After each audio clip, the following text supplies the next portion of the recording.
Шулмасын ой маш том тул бусад багтай тарих нь ховор.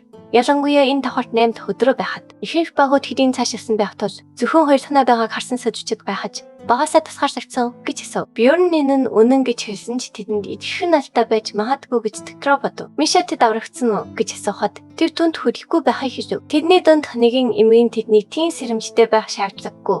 Ямар ч хор хөнөөсгүй. Тэр хоёр хүүхдүүдийг санагдуулж байгаа толж амархай хэлсэн ч Бьорн саналаас татгалзав. Тэрээр тэдэнд нэг хүүхэд байгаа бол ямар ч хамаагүй аргаар мөнгө олох сэтгэлтэй байх тул уламдор гэж бодов. Миша магадгүй тэд тасарч болох юм гэхэд тэр түнд чимээгүй байхыг хэлв. Бьорн нэм нөхцөл байдалд юу хийхээ үргэж бодож байсан бөгөөд хоёр талдаа ашигтай байхаар шанжин санал болгож тусламж хүсэх нь хамгийн дээр гэж хийдэв. Хэрэг тэр хөвцөл хийхийг хүсвэл эхлээд тэднийг үнэхээр ямар хүмүүс болохыг мэдэх хэрэгтэй. Тиймээс тэр өөрийгөө жандлын хүү Бьорн хэмээн танилцуулж өгшөв. Эрэгтэйчүүдийн нэгэн түүнийг хитрхи сэрэмжтэй байна хэмээн нээж өөрийгөө багийн хазамж ханстав гэж танилцуулав. Хан гэх нэрийг сонсоод Бьорн шууд бухимдаж энэ хороод яагаад ийм олон хан байдсан бэ хэмээн гайхаж түүнд шууд тасхныг оноо өгөв. Багийн бүр түүнийг нь харсны дараа хоёр дайчин, хоёр харваач нэг замж байсан бөгөөд энэ нь нэлээд аюултай нөхцөл байдал болж байгааг хурдан шийдэв. Бьорн сүг хөвчдөд яцгаах хэрэгтэй хэлэхэд улаан өст залуу тэдэнд тусламж хэрэггүй юу гэж асуув. Тэдэнд тусламж хэрэгтэй байгаа нь үнэн чидгээр хүмүүс аюултай гэсэн зүүн совингийнхаа хүнд мэдрэмжийг арилгаж чадахгүй байв. Тэр тэдэнд ямар ч тусламж хэрэггүй.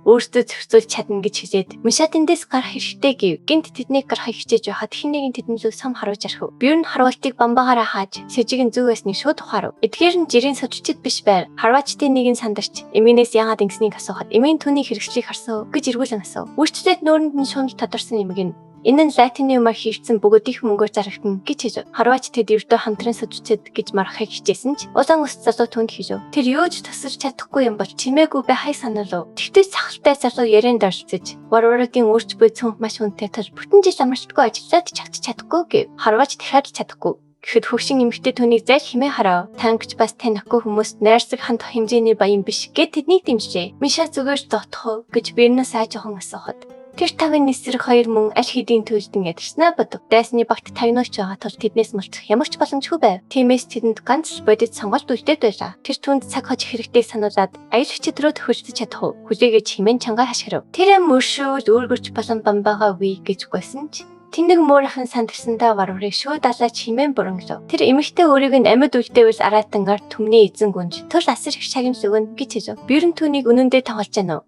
Эсвэл айцаасаа болж шааж гэнэ үү гэдгийг ч хүн бид хийж чадсангүй. Хөгшин эмэгтэй улаан өстөөс одоо яах вэ гэж асуухад нэг ч амьд үлдвэл мэдээлэл хүрэх тул хоёуланг нь ална гэ. Хоёр танк хэрэг тэр үнэхээр гүнжин бол маш үнэтэй зүйл авч яваа гэж тацаарчээ. Шунлдаа хөтлөгдсөн тэд бүр дээрээ урагштай ирв. Бьорн яг цаг хочлоо гэж бодсоор тэдний өдөөсгүй. Яг энэ үед 6 дугаар Эренби миний бос Канабара гараад ирв. Канабара олзоо харч тогтоход Бьорн Мишаг шүүрэн авч тэдний жигшүүрт өшөө агалтын өшөө болгон ашиглаж татахаар аяж хүчит рүүгүй. Тэр Канабарагийн анхаарч татахын тулд нөрөөгөө улаан өстийн талхал бамбаагаараа хүчтэй цөхөв. Бас манай тесрэх бөмбөг ашиглан аялагчдыг хавханд оруулснаар Бьорн Миша хоёрт зогтох боломж олдов. Аялагчид ихлээд Канабарыг замаасаа зайлуулад хит холдоогүй байхад нь араас нь хөөх болно гэж ашиглав. Гэвч Бьорн одоогийн байдлаар манай миний бууруулж чадахгүй тул чигээрээгүй хөлөө тесэрчтэй дэвтүүлв. Энэ хооронд Канабара аялагчдыг агнахаар анчны нохоонуудыг дуудав. Минаа хаа сайгүй тархсан тул болдох боломжгүй болов. Нохоонуудын нэг Бьорн руу дайрч хөлийг нь зооход тэр махны тесэрч ашигч нохоогч өөрийн хөлөөгч дэлбэлв. Хөшин бүхэлдээ сүрсэн тул Бьорн одоо шагаагаасаа доош юу ч мэдрэхгүй байв. Тиймээс тэр үрдсэн зүйлийг Миша даатгахаар шийдэв. Миша өндөр түвшний покемон шиг ашиглан залуу түүнийг шууд Канабара руу шидэж чамаа сонгослоо гэж ашиграв. Тэр хотгоо барин газардж монгосыг агшин зурц цавчин унаглаа. Миша амьд үлдсэн аялагч байгаа эсхийг хурдан шалхатал хөгшин нэмэгтэй өвцөндөө тасламж баямасан гүйж байхыг харав. Гэвч Миша арилцэлгүйгээр түүнийг цааш харуулж Бьорны хөлийг имжлэхээр ирв. Тэр шарх руу нь бошин насгсан ч ийм хүнд шарханд ямар ч нөлөөгүй гэж хэлв. Тэр түн санаа зовох хэрэггүй. Учир нь өвсгүй ур чадварын хаачаар юм шархшууд эвхэн гэдгийг мэдж байв. Хитгэн хоромд түүний хөл нүдэн дээр нэгтгэж ямар ч өндөр зэрэглэлийн башин хэрэглэгүйгээр шинэ хөл урахыг Миша гайхан харав. Бьорн өөрийн сэргээгт хөзөөж 100 гаруй байгаа тус бүхэл бүтэн мөчийг сэргээхэд хангалттай гэдгийг мэдж байлаа. Энэ бол вампирын ах ба өвшгүй хүчний сэргээгт тамганы нэгдэж байв. Энэ бүхнийг харсан Миша гайхаж бошин шарханд хүрэхэд огт өгдөгөө Бьорноос чи яг юу вэ гэж асуув. Тэр зүгээр л энэ бол жинхэнэ варварын сэтгэлийн анхаа хүч гэж тайван хариулв. Тэр шоконд орсон хэвээр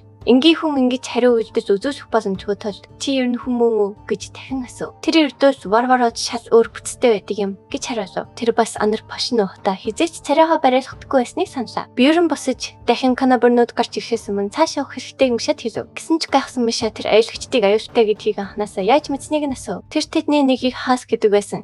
Тэр энэ нэрийг үнэхээр үзэн яддаг гэж хэлв. Миша үүнийг сонссон ч сайн ойлгосонгүй. Юудаач амьд гарч чадсан тал зүгээр гэж тэр хэлв. Гэвч Миша гонигтай харагдаж байв. Тэр хөвшин цэвэрч эмхтэйг тийм хүн байна гэж бодоагүйгээ хүлээн зөвшөөрөв. Тэр түүнийг нэхээр сайн хүн байж магадгүй гэж итгэж байжээ. Хэрв тэд ядарсан харагдаагүй үндэ танав төхөөрөмжгүй байсан бол эсвэл лабиринтээс гадна уулзсан бол тэр үнэн байх байсан гэж залуу хэлв. Гэвч энэ өвлийн хаханд тэр хөвшин эмэгтэй ердөө багцуулсан шонжтой гоблин байсан бөгөөд хилж таарсан юм. Миша одоо ч сайн ойлгохгүй байгаа бололтой. Тиймээс Бюрн түүнээс лабиринт руу орсон шалтгааныг нь асуув. Тэр түүнд мөнгө хэрэгтэй гэж хэлв. Тэр толгой төхөд тэр аюулгчид ч бас чиний л ажил гэв. Татвараа төлөхгүй бол цаазаар авахын дэлхийд хүмүүсийг хамгаалдаг ганц зүйл бол мөнгө. Тэр энэ аяллаар тэр сургамжийг маш хүн замаар суралцж байна. Төрч төрөлдсөн 109 цагтаа тэд эцэст нь шошомсын орц гэх төр амрах ганц газрыг олж авав. Бюрнийн удаад муу зүйл болохгүй байхсаа гэж дотроо залбирав. 100 гаруй цай зөксөлгүй тэнийч амьд үтсний эцэст тэд энэ харагдсан газрын ганц аюулгүй бүсэд хурч ирэв. Энэ бол шошомсын орц юм. Энэ удаад тэр солонгос эсэст залбирч ямар ч асуудал буу гараасаа гэж найдав. Шошомсын орц бол ойд санамсаргүй байдлаар бий болдог бөгөөдний байршилтаа 8 цаг байдаг байрших юм. Дотгошоо ороход ойн сөрөг нөлөө арилж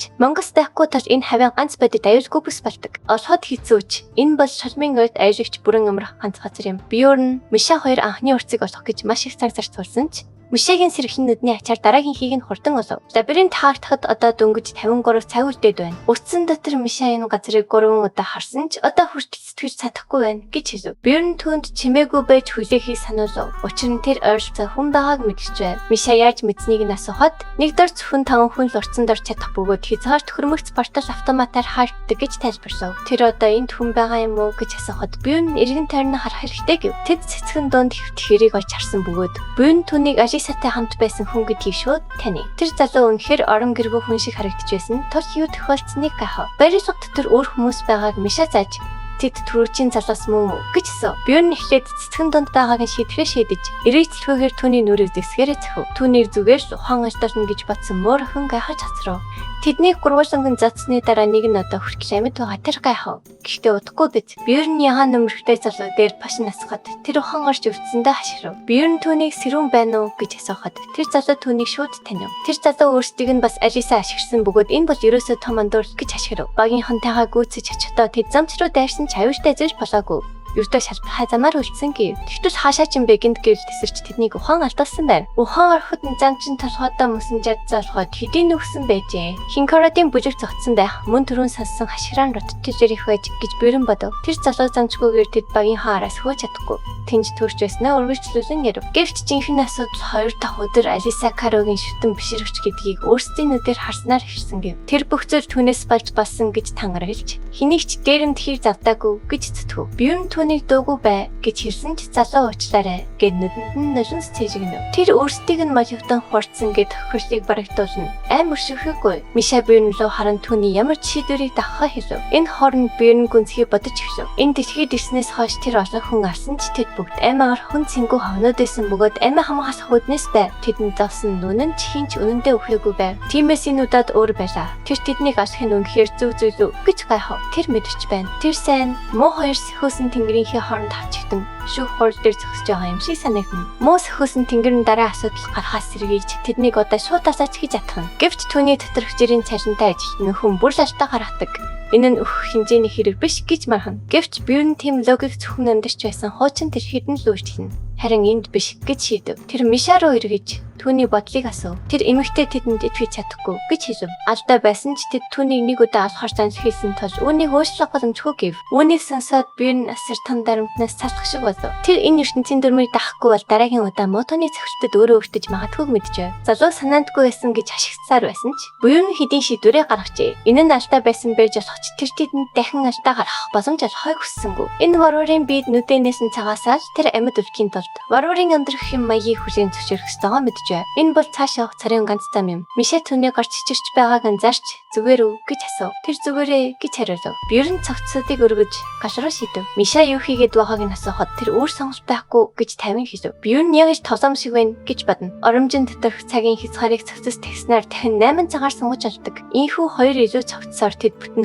24 цаг амрах хугацаатай болов. Тэр Мишагаас амрах уу гэж асуухад тэр хариулсангүй. Тиймээс тэр ихэнд нь яхаар шийдэв. Тэр орон дээр хөвтөд ямар дутааг нь мэдрэв. Тэр засуу варварын замаар явтсан билүү хүн шиг мэдрэн тавьж байгаагаа ойлгож эхэлнэ. Тэр өндч явахдаа хуучин амьдралын хадварсан жиг зөөдлөн. Сэхтээ тэр варварын биед амьдарч маргаашийн өдрийг үзэхийн тулд мангасуудтай тавьтаж буй хатуу ширүүн бодит байдлыг эцэст нь хүлээн зөвшөөрөв. Би ер нь үнэхээр бүтэн 7 цаг унсан гэж гайхна. Мишаг орж ирэхэд тэр түүнийг сэрхий шаардсан ч зөрүүд хүүхчийг дахин 5 минут хэрэгтэй гэж өгнө. Энэ нь түүний дөрвөө хөргсөн тул варварын хатуу аргаар хүч хэрэглэн сэрэж оромжоор дүүрэн орсолоо. Төрдөв байшин хаагдахад 24 цаг сүлдээд байна. Мөн оромж алга болоход дөнгөж 1 цаг үлджээ. Би ер нь цаана нэршээ гэж бодох ба дахин нэг өдөр амьд үрдүүл хотлоо буцаж чадна. Мишагийн аялал хардаарсан зүүч шиг байсан. Буцаж очиод хамгийн ихэнд тухтай болсон дорно гэж хондлоо. Тэр Бёрноос юу хийх төлөвлөгөөтэй байгааг асуухад тэр үнэндээ мэдгүй байна гэв. Оромж хаагдмагц тэд ойроос хийгдэж тухайн бус нутаг тод улаан туяагаар хийж байгаа шууд анзаарав. Тусгай нөхцөл идэвхжсэн бололтой. Давхрын эзэн гарч ирэх бөгөөд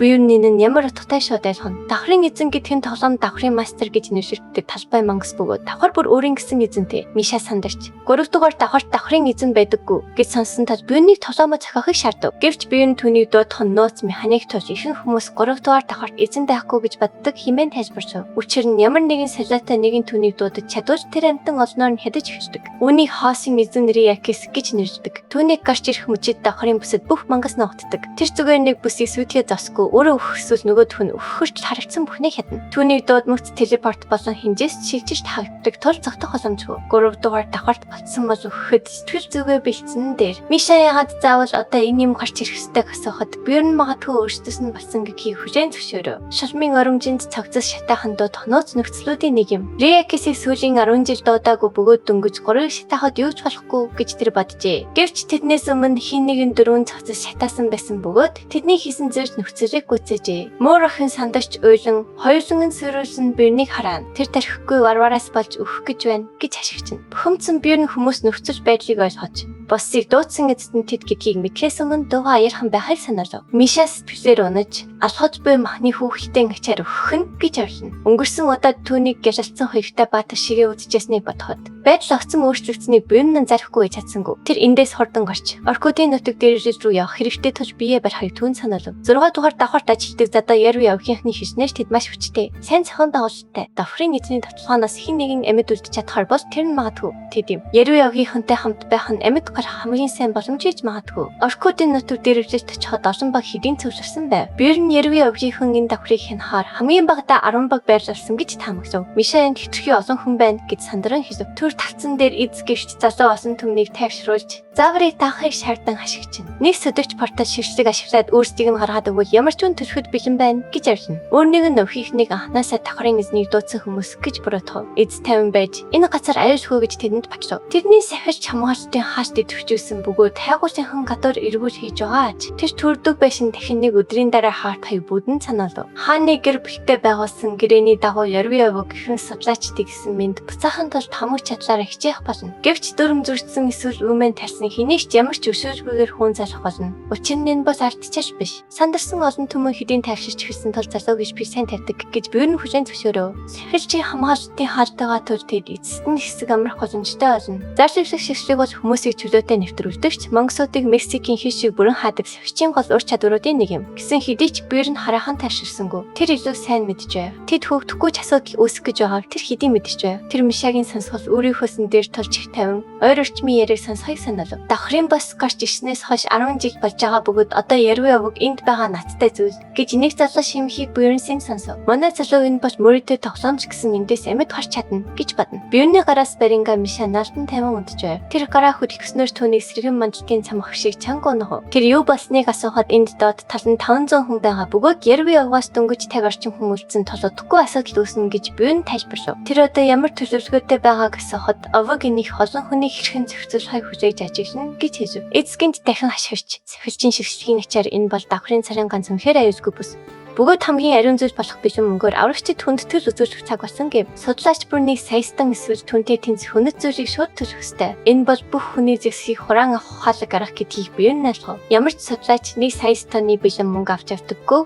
Тул тэд танаар төхөөрөмж болон үнэт зүйлсээ ташаахад хүрэх болно. Төлбөр нь итгэл үнэмшлийн илэрхийлэл болон хамгаалалтын хурамч хоёулаа гэж тайлбарлав. Хариуд нь Ярви овог хамгаалалтын хаалт дотор хүн бүрийг амь заргаараа хамгаалахаа амзав. Захирчдын шившлэг маш хүчтэй ч хоосон Риакисын гаргаж чадах зүйлтэй харьцуулахад юу ч биш гэдгийг биеэр нь хүлээн зөвшөөрөв. Ийм хамгаалалттай байсан ч давхрын бас тэднийг бүгдийг нь устгаж чадна. Гэсэн ч тэр мушаад өгч болохоор зүйлсээ гаргаж ирэхийг сануулав. Олон хүн таныг төхөөрөмж өгөхөөс татгалзан яваа. Тэдний ачаа сайн байсан тул чухал зүйлсээ өгөх шаардлагагүй байгаад биер нь сэтгэл амрав. Ярви овог бүх төлбөрөөс бараг 300 саястан олж одоо зохицуулах хүний тоонд цөөрсөн байв. Тиймээс энэ нь тэдэнд хоёр талдаа ашигтай нөхцөл байлаа. Гэсэн хэдий ч хэрэг Рика гарч ирвэл тэд ч бас амьд үлдэж чадахгүй байж магадгүй. 3 дугаар давхар асар томтож ихэнх хүмүүс бассын замаар хөндлөн гарах хацгүй нэгэн болохгүй гэж сайнаар бодохыг хичээн. Харин биер нь хамгийн муу зүйл бэлдэж. Лабиринт хаагдахад ердөө 5 цаг үлдсэн байтал тэр зүйл боллоо. Хамгийн муу нөхцөл байдал ихшв. Тэнгэр харах хуйлж давхрын лордын өргөн хүрээний пассив ур чадвар болох готоршийн бороо эргэн тойронд тасгарч эхэллээ. Дотроо байгаа бүх хүн хоосын дебаф төртөж Миша үнийг биеэрээ мэдэрнэ. Тэрээр гажуудсан бодол болсон өвдөлтөд дарагтан толгоогоо дарина. Тэгтэл хоосын лорд Риакус гарч ирнэ. Бүгд айгаад хөшиж орхив. Гараа биеэ барьж чадсан хിവэр байсан бөгөөд аялал нэлээд өндөр өртөгтэй болсныг бараан царайлан зарлаа. Тэрээр давхрын бос сэрснийг хашгирч нөөжсэн аврах бэлтгэл бараагаа гаргаж ирэхийг бүгдэд хэлнэ. Гинт Жарви кланы бүх гишүүд бас Ситок Enchantment хязгаартай хэрэглээний айтан зэрэг байгаа бүхнээрээ өөрсдөө хүчжүүлж эхлэв. Тулаанд бэлтгэх үед тэдний бие асар их хүчээр гэлтэн. Эцэстээ дөөнийг давж амьд өрнө гэж хашгирах бөгөөд хүрэлцөхөц барааны нөөц байгааг хэлв. Энэ бүхэн үнийг төлөөж байсан талтайгаа бүхнээ хэрэгшгийг тэрээр бүгдэд уриална. Клан нэгдсэн тулаанд бэлтэж байгааг хараад Бонд жинхэнэ гээгүүрийг сонингойд найдвартан. Энэ хүмүүс өвхтэй 100 удаа нүүр талсан бөгөөд дахин нүүр талахад бэлэн ирсэн нь нэлт байв. Хөөхтэй урд талын хасагч байрлалдаа орохыг бүгдэд чангаар тушаана. Хоосын лорд Риакустэй нүүр тулж түүнийг зогсоох эсвэл хичээсээр өгөх цаг иржээ. Занар хийсэн ортойгоор Риакус давмгааллаа тогтооход ядуу сурвалжлагч судлаачид үүнийг зөв байх гэж бодно. Тэд маш их айнам насаа аврахаар цогтож ихших боловч шөөдлөний цохиулж өргөтнө. Ойрын тулаанчид болон танкнууд хүнд дайрштыг зайлуулж хөнгөн дайрштыг блоксох гэж ядах үед юу болох тухай биений санаж зан шууд арьна. Эмчлэснийхээ дараа дайчид зүгээрж буцаад тулаандаа орно. Цаг хугацаа өнгөрөхөд нэг залуу шууд бицэрч Риакусын намсгал алсын зайн дийсэр 3 хүний амийг хоромхон зуртаав. Энэ бүхэн өрнөхийг хараад хажуугийн хүмүүс зүгээр сайн дуртай хэрэггүй үгээ чалчна. Урд талын дайчид байршлаа хадгалж, ард талын мэжээ тасралтгүй дамиж чирүүлж байгаа тус клан үнэндээ хамаг байдгаараа хичээж байгааг тэд мэдгүй. Риакус хүчээ гаргахыг шаардахад эд заюулзан шихийж мэдэрсэн тул дайртай засахыг бүгдэд тушааж, оронд нь Орпро чиглэхийг хэлнэ. Тэд дайрштыг анхаарчтай хянаж, Риакусын 2 дугаар фейс гарахаас сэргийж байгаа тул Бюн тэднийг үнийг мэддэгт бүрэн мэдвэжтэй байна. Энэ байдлаар бол тэд давхрын басыг хэрхнээс ха тодорхой мэддэг. Тул үнэхээр амьд үлдэж магадгүй юм. Лабиринт хаагдахад ердөө 1 цаг үлдлээ. Одоогоор ердөө 11 хүн өгсөн тул энэ талаанд тийч нөлөөсгүй гэж манай залуу бодно. Гэвч жинхэнэ асуудал нь хэдийнэ сандарч ирсэн судлаачид байлаа. Хамгаалалтын төлбөр төсөн судлаачид олноор өгөх төсөн Риакус өрөөжлүүлэн уурсаар байна. Байж биштэй байх тул ямар нэг зүйл хийх хэрэгтэй юу гэж Миша Бюрнаас асууна. Гэвч тэрээр түнд өөрт нь бодох хуцаа өгөхийг хэлнэ. Энэ судлаачид ямар нэг зүйл хийх ёстой гэх боловч тэдний тоног төхөөрөмжийг Жарви клан бүгдийг нь авсан байв. Одоо тэд бүгдээрээ шанжтай бөгөөд мухарцсан харцаар экипийн зүг харна. Бюрн Мишэт боломжит хамгийн хорднаараа эндээс гарах цаг болсныг хэлнэ. Судлаачид эцэст нь тесрэх бөгөөд өөрсдийн аргаар эндээс гарна гэж хилээ хамгаалагчид руу дайрч эхэлнэ. Тэд хамгаалагчид руу дайрн тэднийг задаж эхлэхэд Бюрн Мишэт өөрийнх нь ард байхыг хэлнэ. Энгийн судлаач Риакусыг хэрхэн ялхаа мэдэх боломжгүй. Тул энэ бүх зүйл гарцаагүй байсан гэж тэр бодно. Тэд хоёр хоосоос зөвхөн өргөжлөх ба хоосын сүнс чанхуртай гэж Миша хэлнэ. Монструудтай талархах цаг огт байхгүй. Тул боломжийнхоо хэрээр халдах хэрэгтэй гэж бодон буйрын түнд огцон баруун тийш эрэнгүүхийг хэлнэ. Тэд төвөөс аль болох хоол байж болох ойныгийн хэсэг рүү хортойгүй. Гэвч гин тэрэн таранд харанхуй бий болох бөгөөд энэ нь Риакусын мөгийн ангас химээ хүч тэмээд орч чадварав. Том аюулт аратан бүх орбыг хэдийнэ шингээж гисэн гэж буйран гайхна. Үйл явдал улам өрчимжиж, эцэгтэй мөч ярдж байна. Дараагийн хэсэгт бүх зүйл эргэлт хийн. Дараагийн хэсгийг бусдаас төрүүлж хамгийн ихэнд үзхийг хүсвэл дэлгэцэн дэх төрийн банкны данслаг 5,000 төгрөгийн хандив хийгээрэй. Тэгвэл дараагийн хэсгийг тань нин дараа гаргаж өгье. Таашаагдсан бол лайк дарж, Соулмэн заавал бүртгүүлээрэй.